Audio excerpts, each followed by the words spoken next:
After 2 decades since it went off the air, Roseanne is back, and its revival was big in its debut with 25 million viewers. The 3rd episode airs tonight on ABC.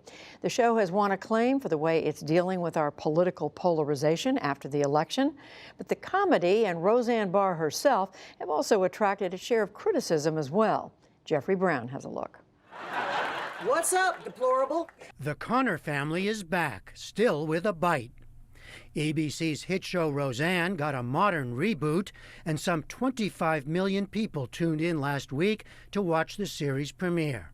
Thank you for making America great again. It's been more than 20 years since audiences heard the wisecracking wit of the blue-collar Connor family matriarch, Roseanne, the character created by comedian Roseanne Barr. She returns with husband Dan, played by John Goodman, sister Jackie, Laurie Metcalf, and daughter Darlene, played by Sarah Gilbert, who this time around also serves as the show's executive producer.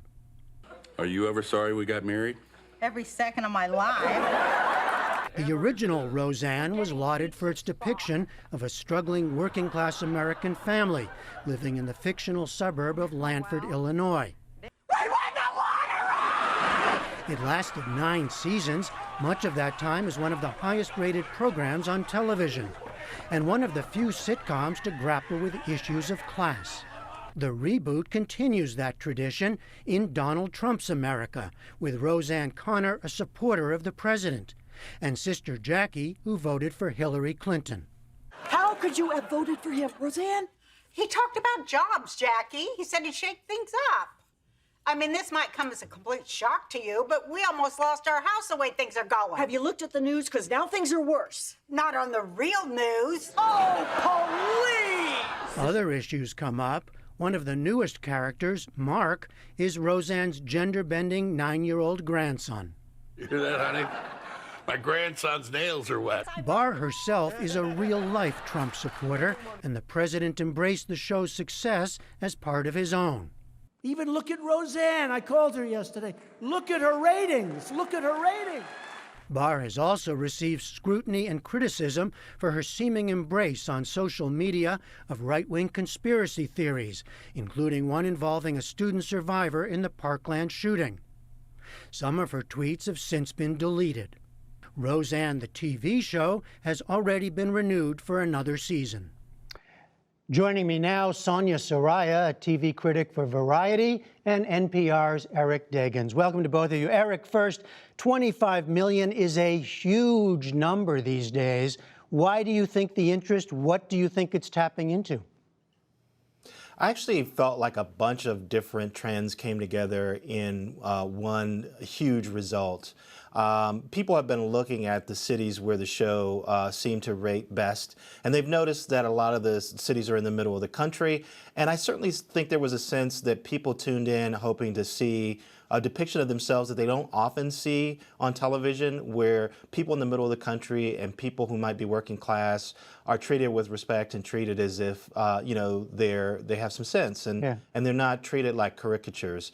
But I also think ABC promoted this show very heavily.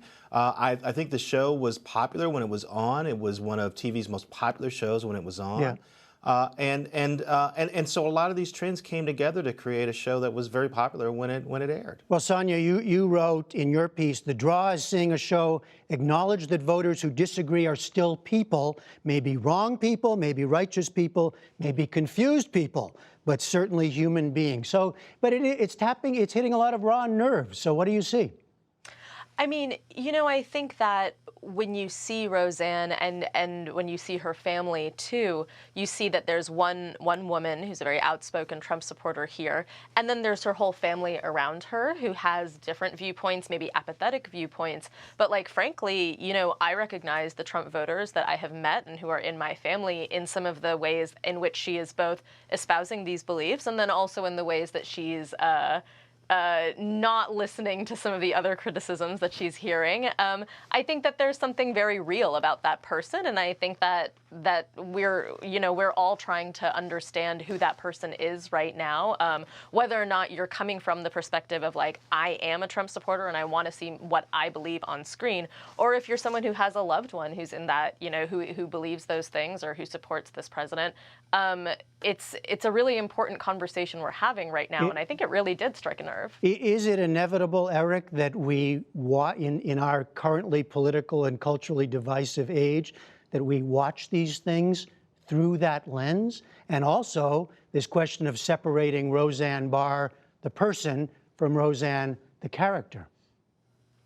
Well, I do think what's interesting to me about this show is that it didn't really explore the roots of why somebody like Roseanne Connor, who when we last saw her,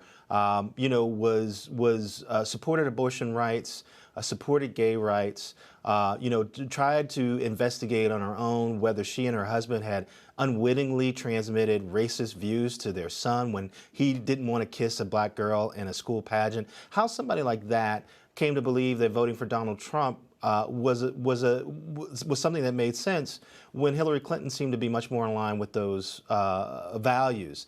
And I don't think the show really investigated that, and that felt like a lost opportunity. When the show was at its height, they spent 2 episodes looking at how all the characters on that show felt about abortion.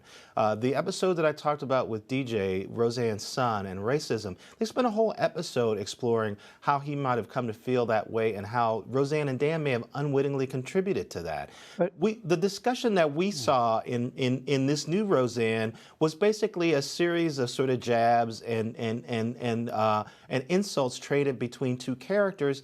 They didn't take a lot of time to sort of investigate how Roseanne may have come to feel the way she felt, or how other people in her family may have felt about it. A lot of it was implied. And I noticed when I tried to talk to the cast about this, and I tried to talk to Roseanne about this back in January, that they were a little hesitant to talk about the political implications of what they were doing and why they were making the choices that they were making to make Roseanne a Trump supporter in the first place. Well, but let me ask, let me ask you, Sonia, because that's a lot to put on a sitcom, and to ask it to answer a lot of questions that we talk about all the time on a program like this as well. Sarah Gilbert, who's the actress and now the executive producer, she says the show is not about politics. It's not about anybody's position or policy. It's about what happens to a family when there is a political divide. I don't know that you can quite get away with saying it's not about politics, because there are a lot of shows on television that portray a lot of different kinds of families, and not all of them are dealing with the fact, are explicitly making jokes about deplorables or pantsuits or Donald Trump or whatever it is. But I definitely think that politics is a part of a lot of people's families. It's part of a lot of people's family disagreements. And what's important about Roseanne is that it is not just about her, the character, or her, the actor, and their support of Donald Trump. It's also about the whole family, and it's about how the whole family talks about these things. It's even about how Roseanne's own sister, who is a Hillary supporter, feels bullied by Roseanne into making a decision that isn't right for her ultimately in the ballot, in the voting booth. I mean, and more than that, it's worth saying, to Eric's point that the Roseanne in the past has dealt with these things a lot more sensitively. We've only seen 2 episodes, and only one of them really talks about Donald Trump. And now I'm not saying I can't tell the future about what the rest of the season is going to hold, but I think it's important to remember that some of the assumptions that we're making out of the very first episode might be things that get unpacked more as we go forward. Okay, we'll see, and we'll also see what happens to the ratings going forward. Sonia Saraiya, Eric Deggans, thank you both very much. Thank you. Thank you.